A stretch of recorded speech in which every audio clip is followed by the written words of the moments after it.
Bonjour, ça me fait plaisir de te retrouver. Ça me fait plaisir de partager le message lumière avec Joanne, avec l'équipe de la Belgique, avec l'équipe de la Russie, avec Marie-Gabrielle. Mais ça me fait plaisir aussi de te retrouver. Et j'ai dit, mon Dieu, j'en ai déjà partagé trois, là, c'est assez. Je commence à m'ennuyer les jours où je ne les fais pas. Imagine-toi, il faut que je te partage une délicatesse du bon Dieu qui a passé à travers Bernadette, je crois. C'est que tu te souviens, lundi, j'ai parlé pour la Sainte Cécile que j'irai probablement au ciel et je trouverai au ciel une harpe avec mon nom dessus. Eh bien, probablement que Bernadette avait cette harpe qui vient du Venezuela. Et elle l'a envoyé par poste prioritaire à mon attention à Bécomo. Et j'étais tellement heureuse de voir ce cadeau vraiment surprise. Mais il y a un autre élément, peut-être même que Bernadette ne sait pas, c'est que la religieuse qui m'avait parlé de ça, que les petits-enfants au ciel, ils seraient en train de jouer de la harpe pour l'enfant Jésus, et qui serait tranquille. Tu te souviens, c'était la partie que je disais qui m'intéressait un peu moins. Eh bien, cette religieuse, sœur Ernest du Sauveur, des sœurs de Saint-Nom de Jésus et Marie, est décédée en début de semaine. Et une consoeur m'a écrit pour me dire qu'elle était décédée. Elle avait plus de 90 ans. Et c'est elle qui m'avait parlé de la harpe. Alors, c'est comme si elle est déjà rendue chez le bon Dieu, puis elle a vu ma harpe, puis elle me l'a envoyée. C'est une délicatesse, une grande délicatesse, mais qui nous fait voir en même temps combien nous sommes faits pour être famille. Et quand je pense que c'était mon professeur de première année, c'est impressionnant. Aujourd'hui, j'aimerais parler avec toi de notre préparation pour l'Avent. Parce que je te rencontre aujourd'hui, jeudi, vendredi, samedi, c'est Marie-Gabrielle et l'équipe de la Russie cette semaine. Alors je me suis dit, c'est aujourd'hui que je peux commencer à en parler. Notre thème sera sur le chemin vers Bethléem et nous contemplerons Marie et Joseph en marche vers Bethléem dans les oui d'amour. Tu sais, dans quelques jours, nous allons faire mémoire d'un an du décès de notre bien-aimée sœur Jeanne, notre fondatrice, le 29. Et sœur Jeanne, sa vie a été un grand oui d'amour, une présence à l'amour, et elle a répondu un grand oui.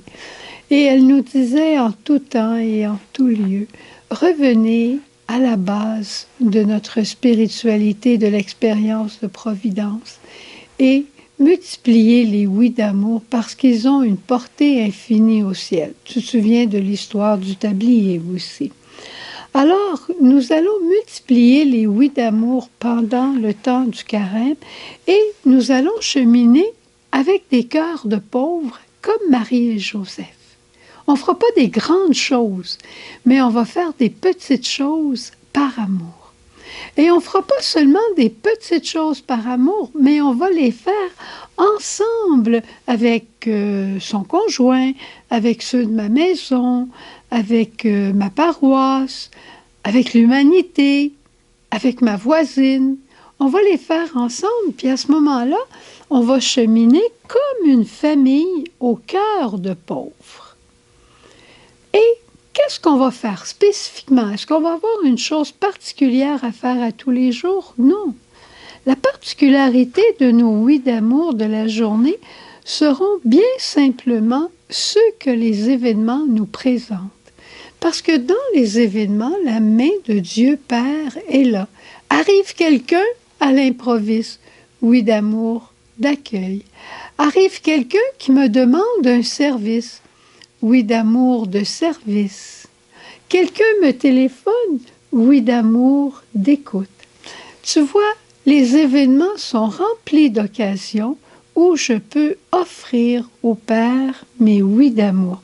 Et à ce moment-là, On cheminera comme une famille au cœur de pauvres dirigés par la Providence. C'est en plein ce que Marie et Joseph ont vécu. Des cœurs de pauvres, ensemble, en famille, tous les deux avec Marie qui portait l'enfant, et ils ont été dirigés par la Providence jusqu'à la grotte.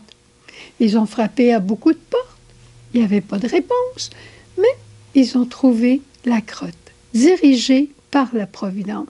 C'est ça qu'on va vivre nous aussi cette année. Et pour le faire, voici un tout petit bricolage que tu peux faire chez toi, tout simplement. Là, il y a des petites brindilles là, qui se sont... Tu vois, je me suis fabriqué un berceau avec un rouleau de papier hygiénique, un rouleau de papier de toilette que j'ai coupé en deux. Je les ai collés, les deux morceaux ensemble. Je me suis amusée à les peinturer, mais tu n'es pas obligé. Tu peux mettre des collants, tu peux ne pas en mettre. Et là, à chaque oui d'amour, je prends une brindille. Puis, à la fin de la journée, tu vas voir dans le cheminement particulier, à chaque oui d'amour, j'ai importé une brindille dans le berceau de l'enfant. Tu vas me dire, moi, dans une semaine, mon berceau va être plein. Eh bien, si ton berceau est plein dans une semaine, bravo, tu en commences un autre. Qu'est-ce que tu vas faire avec celui-ci? Peut-être que tu écriras le nom de ton petit-fils, Jean, et tu lui offriras à Noël avec un petit bébé Jésus dedans en lui disant « Grand-maman a prié pour toi durant le temps de préparation à Noël et je t'offre un petit berceau. » Peut-être que tu l'offriras à un de tes enfants, peut-être que c'est toi, petite Laurélie, qui offrira ce berceau à ta sœur. Qui sait? Alors, c'est tout simple, hein? Peut-être que vous avez des gros berceaux aussi, puis vous pouvez les prendre, des petits berceaux, des gros berceaux. Vous faites comme vous voulez. Puis pour les brindilles, ben moi j'ai pris des petits bouts de laine. Vous pouvez prendre des, vous savez, on a des déchiqueteuses là, qui font des petits bouts de papier. Ça peut être des petits bouts de papier, mais c'est juste pour dire comment nos oui d'amour, c'est quelque chose de très simple, de très petit, mais qui porte du fruit à l'infini. Alors, cette feuille, je vais la joindre avec le message lumière aujourd'hui. Et sur la deuxième page, eh bien, il y aura tout le cheminement de chaque semaine. Où, dans la première semaine, on mettra l'accent sur l'oraison rencontre. La deuxième semaine, sur les oui d'amour proprement dit. Les événements d'une journée qui sont inconnus de nous, il faut toujours penser qu'ils sont connus de Dieu. Alors, c'est pour ça qu'on peut offrir notre réponse dans l'amour. Ensuite, je vais te proposer une nouvelle chose qui fera sans doute ta joie. C'est un cœur à cœur d'intimité à la fin de la journée. Mais tu vas voir, c'est bien expliqué sur la feuille. Et la dernière semaine, puisque Noël, c'est l'affaire de tout le monde, c'est pour tout le monde, eh bien, on parlera de notre mission de suppléance. Mais on fera ça au fur et à mesure. Alors, dès ce soir, tu trouveras en attaché les textes qui te serviront pour notre avant cette année. Alors, voilà ce que je voulais te partager bien simplement. Nous allons accompagner Marie et Joseph ensemble et nous serons nous aussi des pauvres serviteurs conduits, dirigés par Dieu Père Providence. Je te souhaite une belle journée. C'est peut-être le temps de commencer à préparer. Attends pas à dimanche, parce que dimanche, c'est le premier dimanche de l'Avent. Puis il faut commencer tout de suite, parce que c'est court, hein, l'Avent. Alors tu peux commencer tes bricolages. Voilà. Bonne fin de journée. À bientôt.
plénitude de la gloire de Dieu.